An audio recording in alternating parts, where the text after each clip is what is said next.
The chainsaw roared through the quiet morning. No warning, no knock.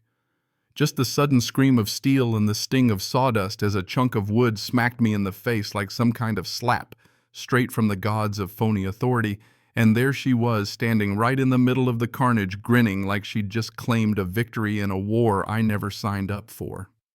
Sarah Mitchell, our illustrious HOA president, really seemed to believe her little plastic badge meant she could dictate the fate of other people's lives and property, and she had no clue she'd just picked the wrong person to mess with. But let me back up a second. My name's David Turner. I'm 30, and after the city chewed me up and spit me out, I'd come back to my folks' old lake house looking for some quiet, maybe a little purpose, you know. The last thing I expected was to land in the middle of a neighborhood Cold War. Sarah's run this HOA like her own personal fiefdom since she snatched the presidency 3 years back. She even brags about turning Lakewood Estates into the powerhouse of the county. Most people around here, they keep their heads down, pay their dues, and hope she leaves them alone. But what she did to my bridge? That wasn't just HOA nonsense. It broke 3 federal laws, 7 state regs on waterways and property rights, and if you ask me, crossed the line of basic human decency. 6 months before I moved in for good Lakewood Estates was still what you'd call peaceful.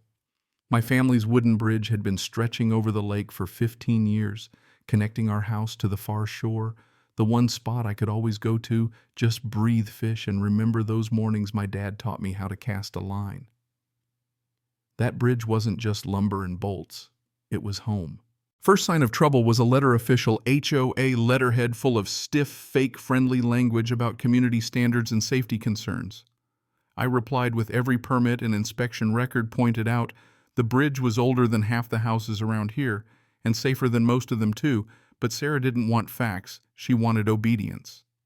Next month, my HOA dues doubled. No warning, just a new special assessment for landscaping, and when I called her about it, she just laughed and said, "You have a private bridge, Mr. Turner. Private features, private fees. That's only fair." Yeah, right. I started digging HOA bylaws, old records, meeting minutes. Turns out Sarah had been quietly changing rules without votes, sneaking in language so vague she could fine you for just about anything if you annoyed her. I kept my mouth shut, played along, needed more evidence before I made any big moves. She turned up the heat by staging a safety inspection of my bridge clipboard camera and a so-called engineer who looked about as official as a mall Santa. He poked at the supports, declared it at risk of catastrophic collapse, and then Sarah offered to fix it for $8,000 cash, no permits. I told them to get lost, and the look they shared said it all. They were counting on my refusal setting me up for something bigger. The next HOA meeting. Sarah pulled out all the stops packed. The place made a big speech about how I refused reasonable safety measures, warned everyone's kids were in danger. I felt the room turn cold, neighbors shifting away. Even old Mrs. Henderson scooting her chair back. What she didn't know, I was recording everything on my phone. Later, I caught her outside with that fake engineer whispering about how once my bridge was gone, she could sell the lot to a resort developer for triple the market value. My little bridge was the last thing blocking a multi-million-dollar deal. Suddenly, this wasn't about some HOA drama. It was a criminal conspiracy with Sarah at the center, ready to bulldoze my family's legacy for her own payday. She sent me a fake legal notice next threatening $25,000 in fines if I didn't tear the bridge down, and leaked it to the paper, 2 front-page headline, "Stubborn Homeowner Endangers Community." Friends turned their backs, angry notes showed up on my car, and then someone smashed my window with a rock and left a warning. "Get rid of the bridge or we'll get rid of you." Cute, right? That was my breaking point. I called an old friend, Jake Morrison, who still worked in city planning. Turns out Lakewood Estates was part of a $70 million resort plan, but the developers needed access to the eastern shore exactly where my bridge sat. Everything Sarah did suddenly made perfect sense, so I fought back. 20 years in urban planning taught me where to look. I spent days in the county archives, found every document, every zoning map. My bridge was fully legal, protected under state and federal environmental laws. Demolishing it wasn't just an HOA violation, it was a crime. And then here's the twist. You're not going to believe Tom Mitchell, Sarah's own husband, met me at a coffee shop. Nervous as a squirrel, he handed me a USB drive full of emails between Sarah and the developer. Proof she'd taken bribes, coordinated intimidation, even forged resident signatures at HOA meetings. That's when I hired Janet Cruz, a retired detective. She found Sarah had pressured elderly neighbors to sell their homes cheap, all so her development buddies could flip the land.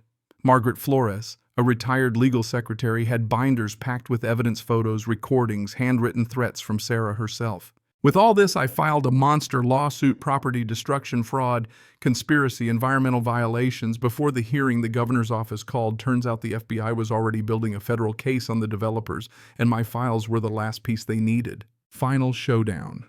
Sarah showed up at my house after dark with 4 guys and chainsaws, planning to take out the bridge herself. Every camera I had caught them in the act. Cops showed up with Janet Cruz and a sheriff's deputy. Sarah was busted, caught on video, yelling orders to commit felony property destruction. The emergency HOA meeting 3 days later, packed tense with news cameras and neighbors buzzing like angry bees. Sarah still clinging to her orange blazer, and her script started her usual routine, but this time I had the floor. I rolled the footage. I put her emails with the developer up on the projector. Margaret stood and called her a devil. Tom confessed everything, and the crowd turned on Sarah in a heartbeat. "The FBI will be here in 15 minutes, I said, right as the doors burst open and agents marched in, cuffs out. That night, Sarah Mitchell was arrested for conspiracy, fraud, bribery, and environmental crimes.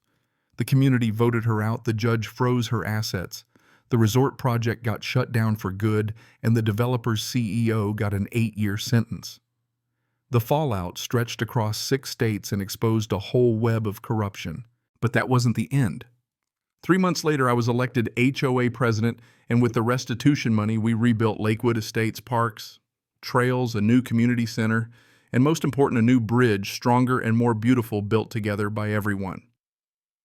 Tom Mitchell became vice president. Margaret was our official historian. We changed our bylaws, created real oversight, and started helping other neighborhoods protect themselves from abuse. Today, Lakewood Estates is the model for how regular people can take back power, keep their community safe, and fight off even the biggest sharks. Sometimes when I walk across the new bridge and watch the sun rise over the lake, I remember my dad saying, "Justice isn't given, it's built." Sarah tried to tear down my family's bridge for her own profit.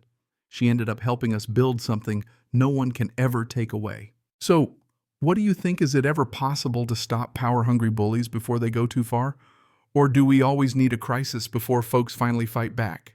Share your thoughts below. Let's hear what justice means in your community.